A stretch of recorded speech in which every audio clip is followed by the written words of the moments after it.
Ketu is transiting through Magha Nakshatra from 29th of March 2026 and will remain here till 5th of December 2026. Now, this is the most karmic phase of Ketu's journey through Leo because Magha is Ketu's own nakshatra.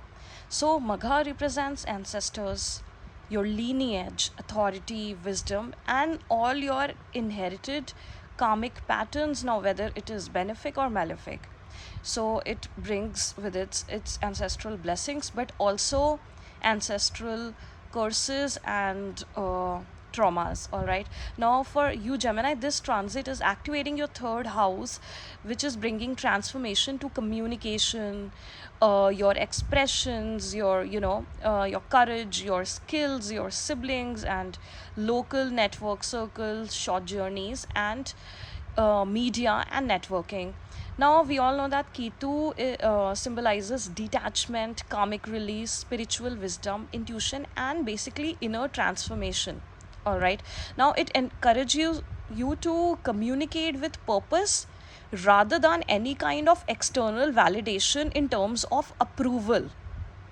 Right now, this transit is strengthening your inner confidence and helping you discover your authentic voice. Now, see, I've already made a video series for Rahu transit uh, through Aquarius in 2026 through all the nakshatras, and which you can find in my playlist, and also one on Rahu Ketu transit in 2025.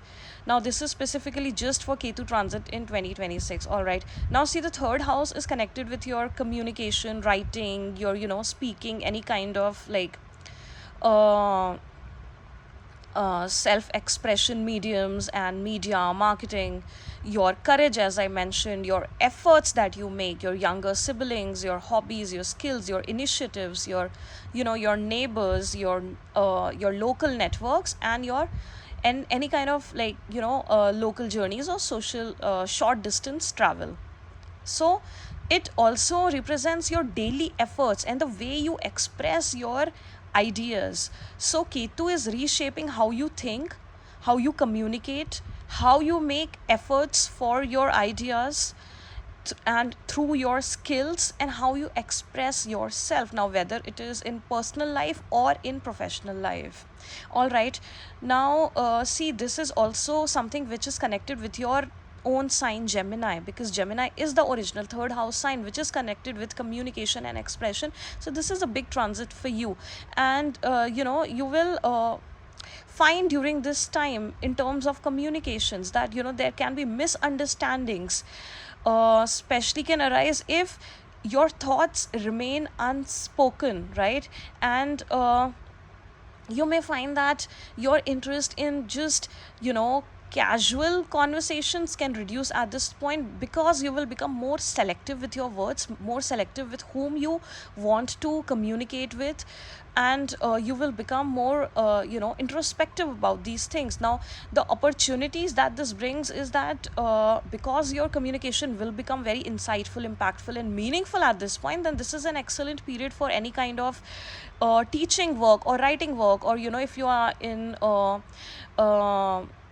counseling services, or anything to do with podcasts or social media or public speaking or even content creation. So the fact is that during this time period your words carry greater depth and authenticity, so use it for the good, use it for your benefit, for some kind of meaningful work. Because see, this is the point when you use your skills of communication, which is also one of your natural gifts, to do something good in your meaningful in your life in terms of uh, your life purpose and your career and profession. All right.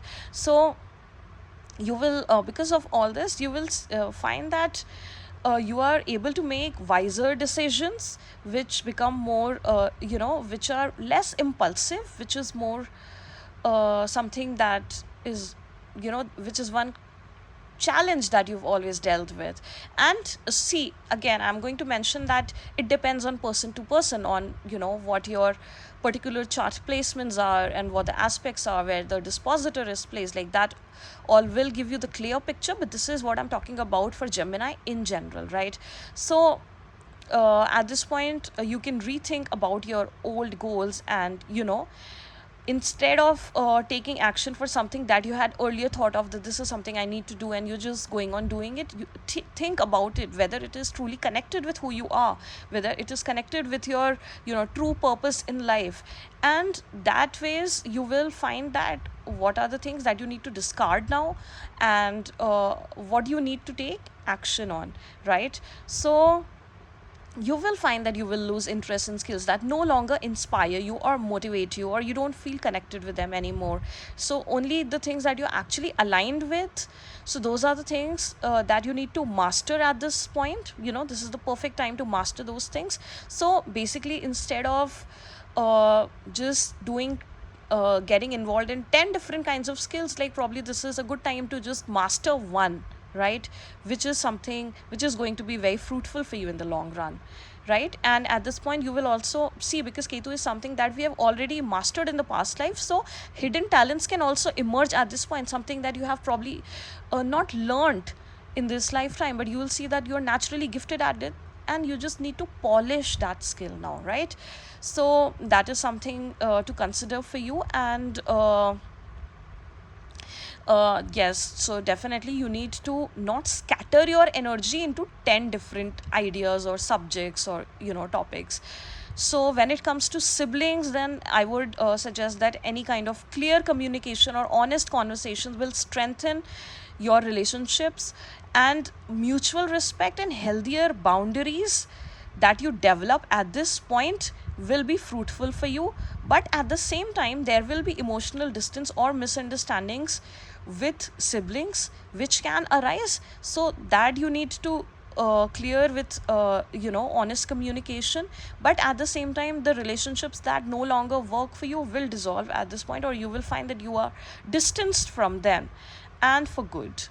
Okay, so yes, it is going to require a bit of patience and maturity on your behalf, but ultimately that is what I would say. Now at the same point, like, if I just talk about relationships, people that you connect with in general during this point, so you will find that only those soulful connections you want to actually do something with, because see, third house is our local community. So earlier, if you were mingling with 20 different kinds of people, and you were fine doing group activities with them, probably at this point you would only want to do with people you have a soulful connect with you think that yes, these people understand, they are your kindred, your spiritual tribe or kindred spirits. So that is something that's going to be significant at this point. Now when it comes to specifically career, if we talk about, then marketing strategies or business communication may need restructuring, and projects may require greater patience, but at the same time consistency. So you understand, like, because see, at this point you need to be more consistent with your efforts. Third house is the house of efforts, but at the same time it will require patience on your behalf, because see, Ketu is bringing lessons for you after all. So not everything is going to run smoothly at this point. Things will be challenging, but that is why again and again I'm repeating, you would need patience. And because you are a mercurial sign ruled by Mercury, so Mercury is not the most patient planet. So that's why that is important for you. Now, it is an excellent time period for writers and journalists and teachers, astrologers, consultants, coaches, content creators, speakers, digital marketers, or any kind of sales professionals, or even entrepreneurs. And your ideas will gain recognition because of the originality, because Ketu is something that cannot be copied. It has to be something original, and something that is full of depth, with something which is very pure in nature, because Ketu is a very spiritual shadow planet. So it has so it's something that you think of not in terms of what the market needs, but something that you feel is truly valuable and people need that in their life. You have to think it from that perspective. So independent projects can also flourish at this point. Now again, for relationships, I would say that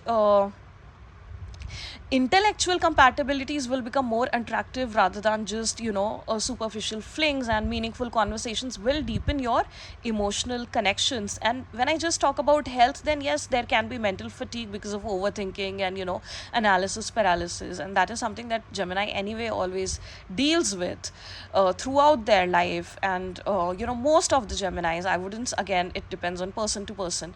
And stress can also affect your shoulders, arms, hands, your nervous system, breathing, things which are connected with the third house, your organs and body parts. And so breathing exercises will be of, will be very beneficial to you, and journaling and walking, just writing down your thoughts, and pranayam, meditation, and just try to balance your emotions and your energy, overall energy. So a structured daily routine will be supportive for you, especially also in terms of mental clarity.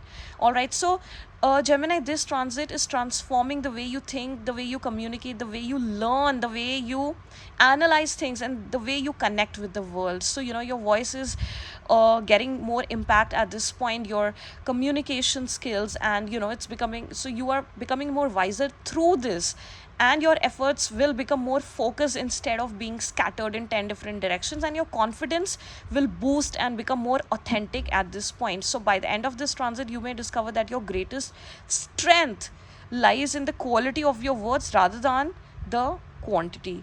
So please take this transit very positively, Gemini. It is for your good.